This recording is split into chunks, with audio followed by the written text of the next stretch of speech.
X-Men the official game is one of the most fascinating pieces of X-Men media. Its story is set between the events of X2 and X-Men The Last Stand. It perfectly bridges the gap between these two movies, introducing characters audiences would later be introduced to in the third installment, while utilizing characters and plot points from the first two installments. And surprisingly, unlike a lot of future entries in this franchise, this game does a good job at keeping canon while still telling an original story. There's nothing to say that these events didn't actually happen. As a matter of fact, on the contrary, all signs point to the opposite. This ties directly into the original trilogy, featuring most of the same cast and answering questions that would have otherwise gone unanswered. So much so that if you haven't experienced this game, you're sort of missing out on parts of the overall story. Big parts of the story at that. A lot of the faces from the Fox franchise return to their roles here, including some of the heavyweights. You have Patrick Stewart back as Professor X, Hugh Jackman's back as Wolverine. They even got Alan Cumming to come back as Nightcrawler, which he probably only agreed to because it wouldn't require him to sit 4 hours in the makeup chair. The game also sees the movies Iceman, Multiple Man, and Sabretooth step back into their roles as well. Whereas Beast is being played by someone doing a Kelsey Grammer impression, but it's actually a pretty solid one at that, so I'm not going to fault it.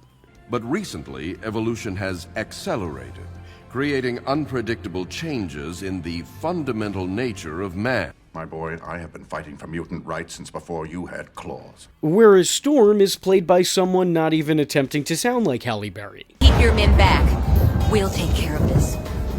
I'll keep him busy, but I need you to get to those bombs. Do you know what happens to a toad when it's struck by lightning?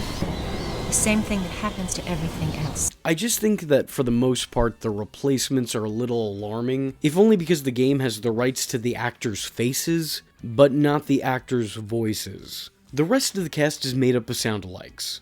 These include the likes of Magneto, Lady Deathstrike, Pyro, Colossus, Cyclops, Jean Grey, Kitty Pryde, and even Jason Stryker, oddly enough. But maybe most importantly, the game's story was actually written by one of the co-writers of X-Men The Last Stand, and an X-Men comic writer, which I think really worked in its favor, feeling like a valid expansion of the original trilogy, while borrowing more from the mythos from the comics.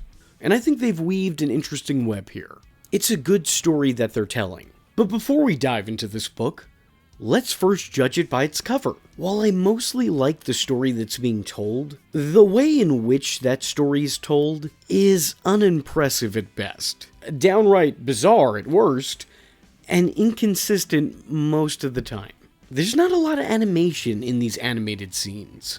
There's storyboards that feature weird Uncanny Valley early Photoshop models that are made to look like the actors from the movie. They barely ever move, and when they do, it's usually very jarring. No, I mean it. These are really, really ugly. And just weird. The limited motion made the characters feel like they had no emotion. These weren't the X-Men, these were hollow, lifeless puppets made to look like the X-Men. Just take a look at Beast's soulless dead eyes here. It's cheap, it's creepy looking, and it changes from shot to shot.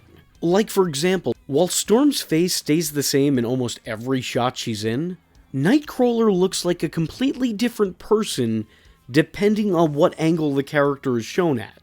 Even the type of character models are inconsistent. These two characters don't belong in the same scene, they don't even look like they belong being in the same game.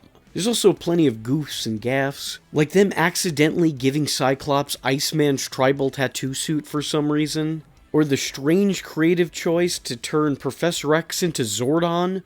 Yeah, that was a really bad effect the first time I saw it. The next 20 are just kind of overkill. I don't know who made the call for that one, but take their phone away. This is out there. This really needs to be seen to be believed.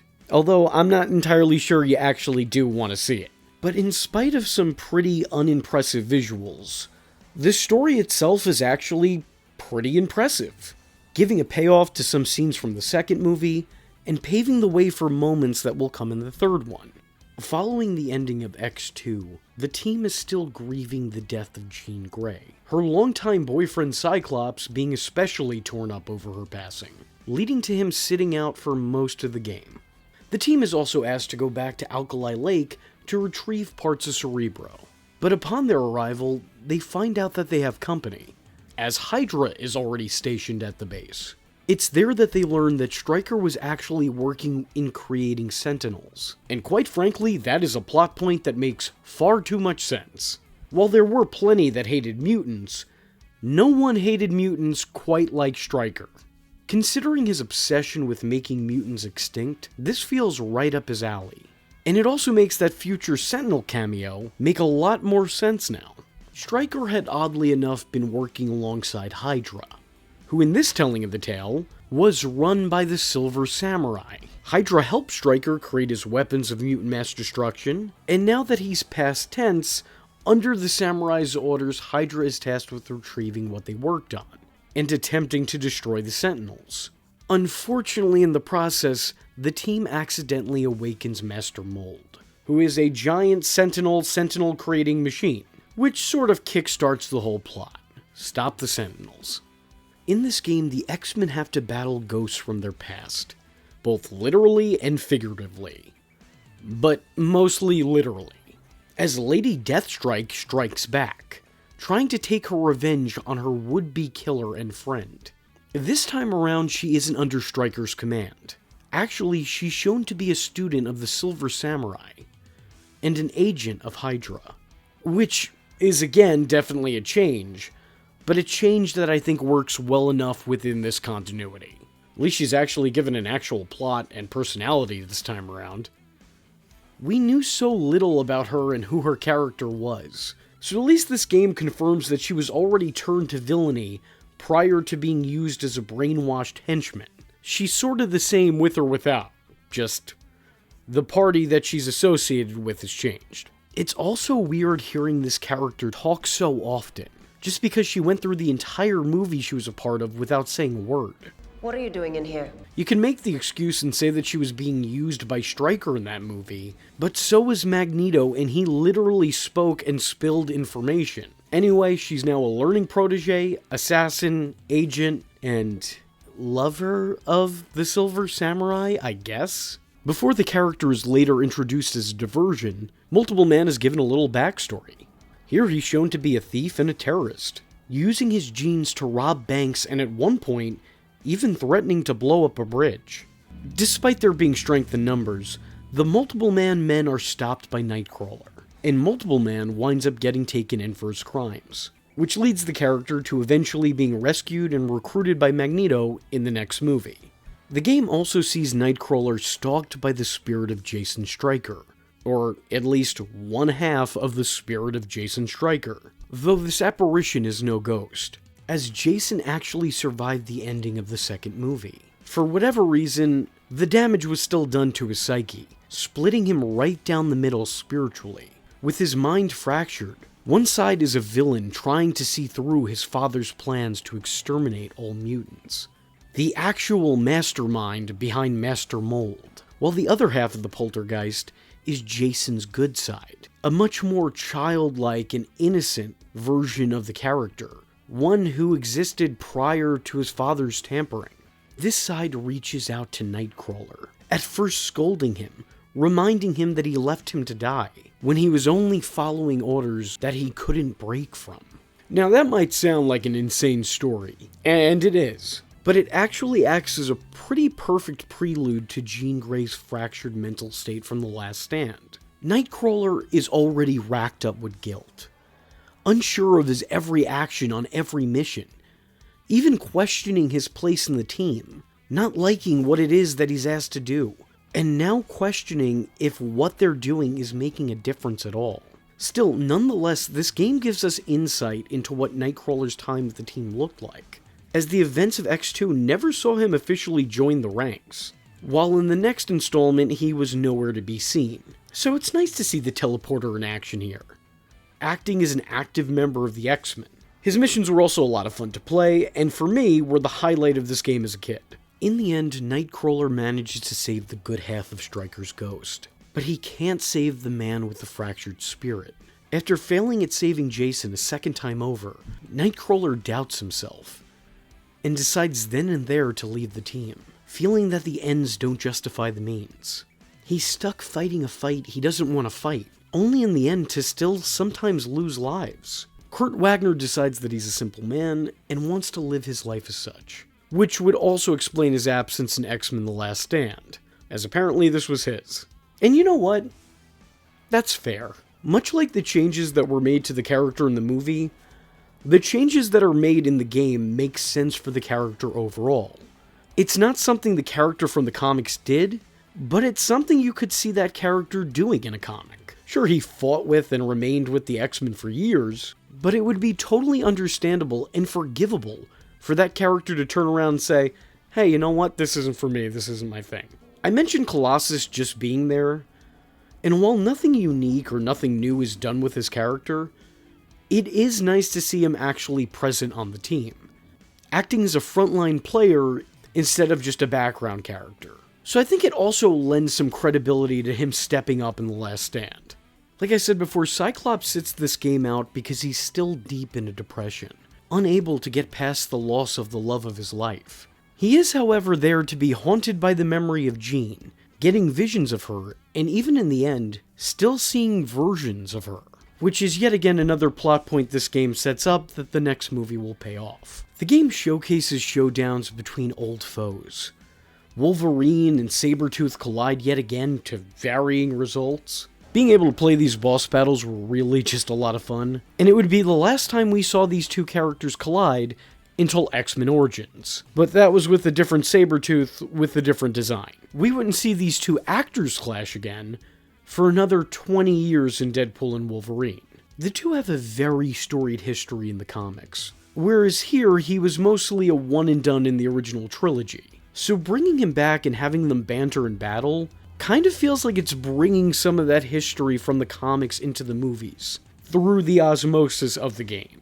Sabretooth feels like Wolverine's mortal and potentially immortal enemy. You buy into their rivalry, and it makes the villain feel that much more important to this universe. However, it also makes you question where Sabretooth was for all of X2, because he's shown to still be working side by side with Magneto here. Did he just take that day off? His species was being exterminated and he was hibernating somewhere? The game also shows the first real showdown between Iceman and Pyro, which sort of works as a prelude to their final fight in the final installment, and I would say it's almost perfectly done here, because it shows that both have honed their abilities since the second movie, and it almost shows that neither are as strong as they were in the third movie. That is until Pyro creates a giant fire dragon, and yeah, where was that for X-Men The Last Stand? Was the car trick really so cool that you couldn't use this one? Nonetheless, it adds to their less than friendly feud, and it emphasizes the problems that there are between the two, making the next time that they face off feel all that much more valid. I think it's also worth noting that Pyro gets an actual costume for the first time in this, something he wouldn't get again until decades later in Deadpool and Wolverine. There's plenty little details that I love in this, like making mention of Storm's claustrophobia. It's a character trait that the character from the comics and cartoons had, but it is otherwise never mentioned on screen. So it's nice to see that that's brought back up here, and it's still official for the first official live-action Storm. Just again, like everything this game does, it blurs the lines between adaptations of the characters, and it blends them together seamlessly. When Stryker Jr. is using his mental manipulation on Nightcrawler, he preys upon his vulnerability and religious beliefs, attempting to make Nightcrawler believe that he is not a mutant, but in fact a demon of sorts, attempting to convince him that every time he opens a portal, he's really opening a portal to hell, and with enough portals, a powerful demon will be released. Which is funny because that is more or less true in certain comics, as when he teleports, he's taken to the Brimstone dimension, and his arrival there can lead to certain inhabitants exiting. That's a more complex part of the character, and not one that many like, so it's probably better that it's not part of the premise here. Still, it's nice to see that it's referenced. They're having fun with the story, they're playing with the premise, they're playing with established elements. I should mention that there were other characters introduced on other ports of the game, such as a surprisingly early X-23 appearance. What am I, 6? Yeah. Basically, she shares Logan's origin story, being a memory-wiped experiment of strikers, returning to Alkali Lake to find answers to her questions. But upon her arrival, all she finds is the X-Men. Believing them to be a threat, she attacks the team. And in the end, she leaves without any answers, but vows to continue to search for them. So endeth her arc. It's really just put into the game to prolong the plot, and it doesn't really add anything to it.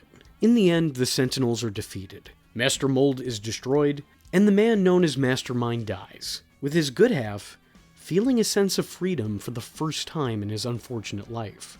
The game added depth to the characterization of these characters, to the stories the original trilogy told, and to the whole Fox X-Men movie lineup in general, which is a lot to do when you're a movie tie-in game. You could tell that there was a lot of heart and effort put into this one, and it shows. It provides fans of the franchise with a worthy entry right before the series was about to make a couple unworthy ones.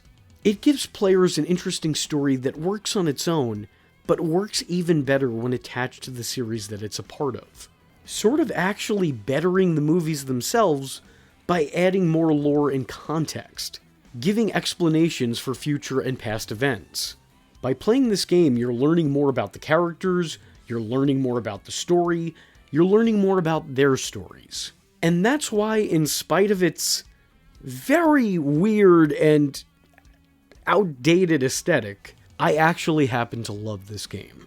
For the most part. Again, those cutscenes are really rough. Although, ironically, the one part of the game I probably haven't talked about enough is the actual game itself. The gameplay's a lot of fun. I lost a lot, but I had a lot of fun in defeat. I also think this game picked the right people to play as through these missions you alternate between Wolverine, Nightcrawler, and Iceman. So you know, the funnest X-Men to play as. It's actually pretty great, all things considered. There is so much to love about this game, even if there's a bit to question. I know some people will claim that this game is no longer canon, considering that lore has been reintroduced much later on, the Silver Samurai served as the big bad for the Wolverine movie, and the Sentinels were made by Trask in Days of Future Past. However, the canon has consistently contradicted itself, so much so that it's sort of the running gag of these films at this point. So as far as I'm concerned, this is just as canon as everything else in the series, and it should be treated as such. I mean, if anything, it does its damnedest to keep the continuity established at the time, and you gotta respect it for that. Anyway, with all that being said, that was the weirdest, wildest, and maybe the most fascinating X-Men game I've ever played. And if you like this video and would maybe like to see me tackle some of the more strange or otherwise obscure pieces of X-Men movie media, then let me know in the comment section below by leaving a comment saying, I do like the X-Men. I am vengeance. I am the night, and that was V Infuso. Just remember, if you're not tuning in, then you're missing out. So, if you like the words that came out of his mouth hole, and you too would like to become a V-generate, don't forget to like and subscribe. Thanks for watching, nerds! And if you're not joining the fun, you're in for one bad day.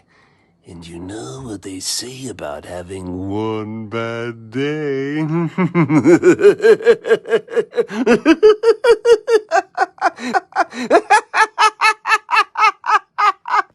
Catch him next time. Same bat time, same bat channel.